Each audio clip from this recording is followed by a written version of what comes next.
Facebook লাইভত এটা কথা উল্লেখ কৰিছিলোঁ যে অসম চৰকাৰৰ তৃতীয় আৰু চতুৰ্থ শ্ৰেণীৰ যি পৰীক্ষা হ'ব তাত আমি লোকসেৱা আয়োগৰ আৰ্হিত প্ৰিলিমছ আৰু মেইনছ আমি অনুষ্ঠিত কৰিম।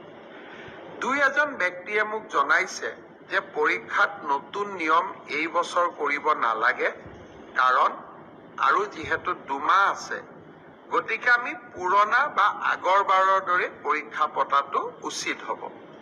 আমাৰ চৰকাৰখনে সদায় ৰাইজৰ কথা শুনিবৰ বাবে চেষ্টা কৰে, কাৰণ আমি বিশ্বাস কৰোঁ লাও যেনেকে পাতৰ তলত থাকে, চৰকাৰো ৰাইজৰ তলত থাকে, ৰাইজৰ ঊৰ্ধ্বত নহয়। যিসকলে মোক এই পৰামৰ্শটো দিছিল, দুই এজনে অলপ গালি গালাজো কৰিছে আৰু কিছুমানে ভালকৈ পৰামৰ্শটো দিছে। গালি গালাজ কৰা সকলকো মোৰ মৰম জনাইছো আৰু ভালকৈ কোৱা সকলকো মোৰ সন্মান জনাইছো।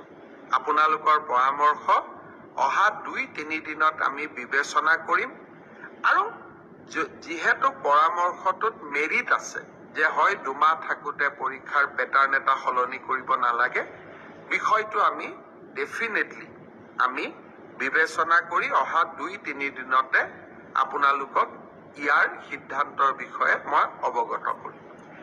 আজি দিনটোত